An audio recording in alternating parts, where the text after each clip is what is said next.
We got twins! We got twins!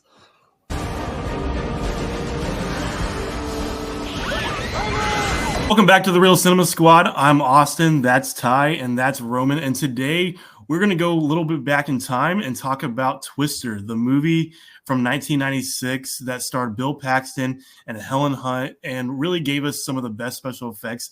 Honestly, still to this day that, I could call out and say, hey, this movie pioneered the way for special effects. Still a classic in my mind. Love this movie. Go back and watch it frequently. And so really just want to talk about with you guys just how this movie pioneered the way for modern movie making. We're going to watch some videos on the special effects creation of this movie in time for the new Twisters movie coming out this week. I have a little retrospective on what this movie meant for so many people out there. So with this movie, guys, like I said, this movie came out in 1996, had some pretty good star quality to it, but it wasn't anybody that was super big, which I think was intentional with the casting. People who had that gravitas that could still feel like they were storm chasers and real world people. We had people involved like Steven Spielberg, Michael Crichton, who wrote Jurassic Park. He also wrote this movie, which is around the same time period. We also had people like George Lucas involved adjacently. His company, Industrial Light and Magic, did the special effects for this movie, which honestly was so prevalent back then. ILM did special effects for everything after Star Wars, pretty much. Kathleen Kennedy even was involved, which is funny because people talk so much crap about her today. But she was definitely a pioneer. She's capable of doing something well, apparently. She is. Well, she was a producer. There were a lot of people above her that she could not say no to at this time in this movie. Right. But yeah, guys, one of the things I love about this movie is that I feel like it's just such a down to earth movie. It takes place in Oklahoma, Tornado Alley. I have family that grew up in Oklahoma, so I've seen tornadoes just like that wreak havoc through the place. You had this story between Bill Paxton's character Bill and Helen Hunt's character Joe, who had this unrequited love situation. They're trying to get a divorce, but they still love each other.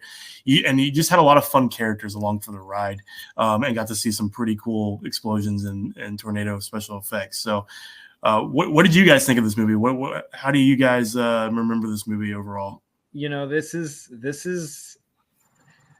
is one of those movies that it's not going to be like on a favorites list that I make, but like it's an easy watch and like I could pick it up anytime. And it's just I watched it with my dad just the other day and I said, let's watch Twister. And it was an easy yes for him. He's so quick.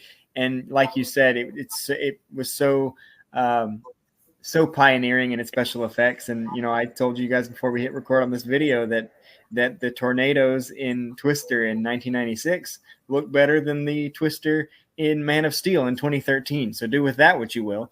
I feel like they just don't make movies like this anymore. Like just from a spectacle standpoint, but yes, they're spectacle, but there was also story and you laughed and like it was quality in every sense of the word.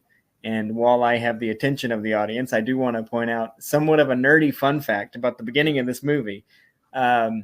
In the first scene, that's the flashback to 1969 that points out why Joe is afraid of F5 tornadoes.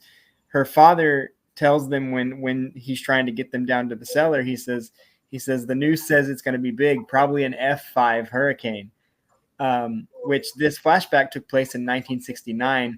And the F5 hurricane, which was part of the Fujita scale, which was not created until 1971. So he would not have known what an F5 hurricane was, or any tornado, or any F classified tornado, because that wasn't a thing yet. I know there are a lot of people that are even afraid to see this new movie because they love the original Twister so much. I was the same way when this movie was announced. I was like, why would they remake something that's such a classic? And but the more I've seen about this new movie, I think it's honestly going to be really great. They're still kind of having that same quality that this original one did, where they're getting real storm tracers to be a part of this. They're in Oklahoma. They're in Tornado Alley. They're trying to do practical effects, which I think is really the hallmark of this movie. And we'll see that in the videos we're about to watch. But practical effects are not really done like they were back then anymore. Everything is so digital nowadays, and the practical effects that they went to recreate the intensity of these storms, I think, is just next level for movie making. I think actors nowadays would not go through the physical elements that these guys did for this movie. So, talking about the effect that this movie had on actual storm chasers and storm chasers being involved in the new movie, when Bill Paxton passed away, I think in 2017, there was actually like storm chasers that paid tribute to him, real life storm chasers that paid tribute to him by spelling out his initials like on radar. And it's you don't often hear how much an impact a movie has on an actual profession, because you hear about like Top Gun, like you're not even allowed to mention the movie Top Gun around the Navy. Like it's you get punished if you do that. So it's very rare that a movie informs an actual profession as much as Twister did to the profession of storm chasing. Yeah. Well, I love Bill Paxton and I love Helen Hunt. I think about Apollo 13. I think about Castaway. I think about some really great movies that I hold dear to my heart that I would watch time and time again. So I do love these actors and I do love the characters that they portray. I think it's an incredible story. It starts with a gut punch with Jo losing her dad, and it gives you that kind of sense of this is real and this is what actually happens. People die from these things. They're extremely dangerous. So it kind of already paints the picture. This is dangerous. She's got this terrible, horrific story that goes along with it. And now you can choose two paths. You can either flee or you can run into the storm. And she chooses to run into the storm. And so she has a ragtag crew that you also fall in love with, like immediately, which I just love the character development. They say that like, oh, there's not enough time sometimes to build characters, but like yet within a few minutes you loved all of these crew members of the team. And then you got the fiance, even though they're not even divorced yet, and that whole storyline, and then them running in to Helen's character, and it's like, oh crap, this is kind of awkward. And then they get thrust into chasing after F3s and F2s. And then, obviously Bill's character is like, oh, I love this. And he wants to get right back into it. And then you got the other crew that's like the competing crew with them. So you got like rivalry in this movie as well. And then you got great special effects. You got a great storyline. You got like this team that's basically a family. And then it all culminates at the end with them running into a F5, and they're down to like their last, I think it's like the Dorothy 3 or Dorothy 4, whatever one that was left out of the 4, that they like literally run his truck into the storm to get it to work, and then run on foot away from this F5 hurricane or F5 tornado, and hold on to the in the barn and to the pole or whatever, the pipe, with his belt, right? Like I think he attaches his belt. Such an iconic scene. So I can literally just picture it in my head. And when it came out, I was only like 5 years old, but I think I probably watched it a little bit later, maybe like at 7 or 8 years old with my parents. But then I continued to watch it over and over again as I grew up, because it was, like you said, it was like one of those movies I could go back to time and time again and enjoy it thoroughly. I plan on watching it with my boys when they get a little bit older. It's like, it's one of those movies that just transcends time. So that's why I love it. I think the best line in the movie is when they're driving on the road and they're like, "We got a cow," and then the cow comes back around and like, "Another cow." He's like, "I'm pretty sure that's the same cow." That's the best line in the whole movie to me. There's three. I think there's three iconic scenes in this movie. One is the cow situation.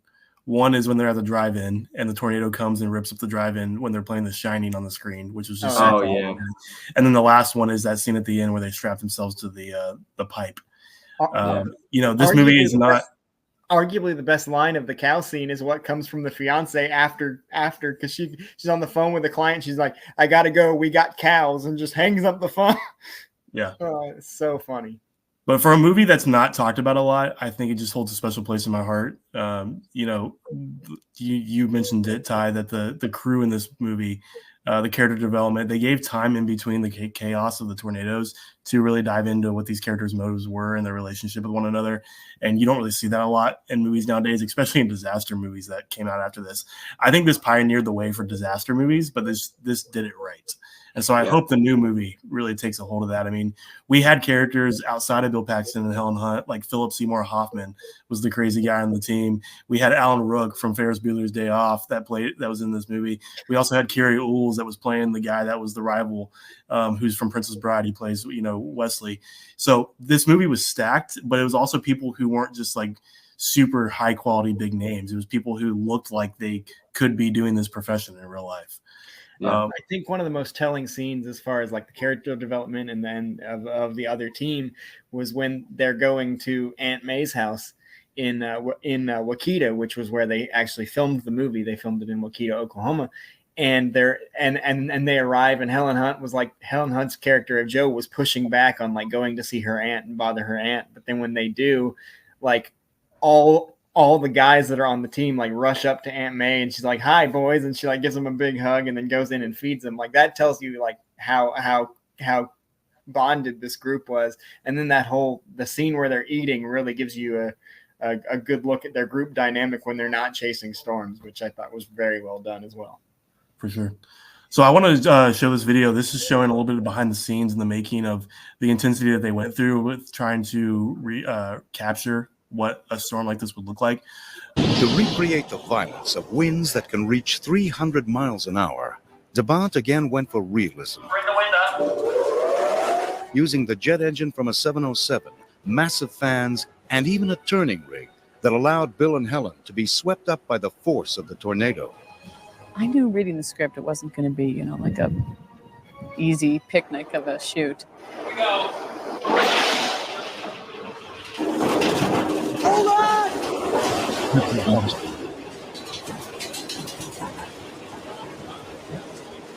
Hang on!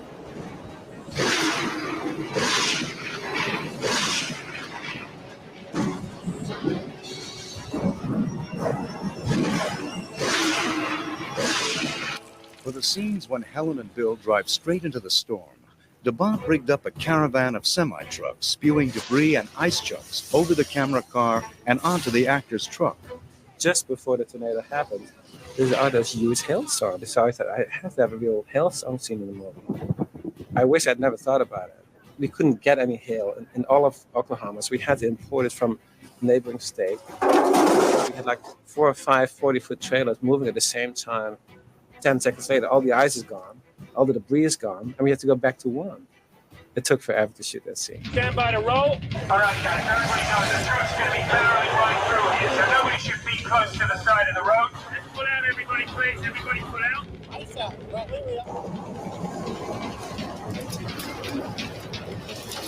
This is pretty real. I don't have to do a lot of acting in this movie. They're raining basically chipped ice on me. They're throwing debris. I mean, although it's lightweight stuff, it still hits, it still hurts.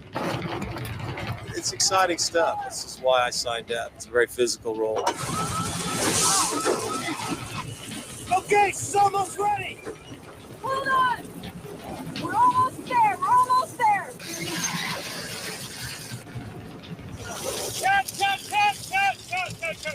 Could you imagine having ice chips and debris and things like you're in an actual storm, you've flown at you? I mean, I know they had like a rig and everything with that, but I'm still stuck on the engine of a 707, honestly.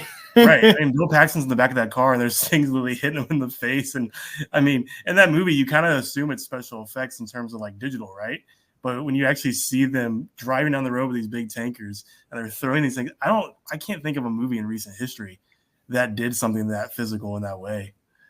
The only thing I can think of as far as physicality, and obviously it wasn't on the level of this, but the only thing that comes to mind as far as the actor actually having to be subject to an interesting situation was the spinning hallway scene in Inception.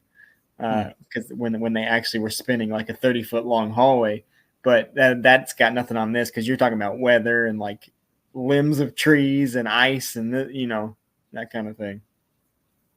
Yeah, I mean, I think what's crazy about the physicality of this is that they're flipping them upside down to simulate them being pulled up in the air by this tornado. And that whole rig that they created, you see the cameramen that are on the roof, like filming downwards. And so like, you're getting every angle of this. And then they obviously added in the digital tornado. But I mean, that makes them feel like the gravity pulling out from under them and that weight of everything, unlike just like sitting them on a green screen and then putting it in. Yeah, you can only do so much acting if you don't have an idea of the ferocity of what's supposed to be going on around you. Yeah. That's incredible, man. Kudos to the actors for, putting themselves through that. I, as a kid, always dreamed of being in a film like this, or being in a Mission Impossible film, doing these kind of stunts, being in a Star Wars film, getting to do a lightsaber duel. Like these are the things that like you just think of as a kid that you'd love to just be a part of, and getting to see the behind the scenes is always so much fun. So that was a really cool clip.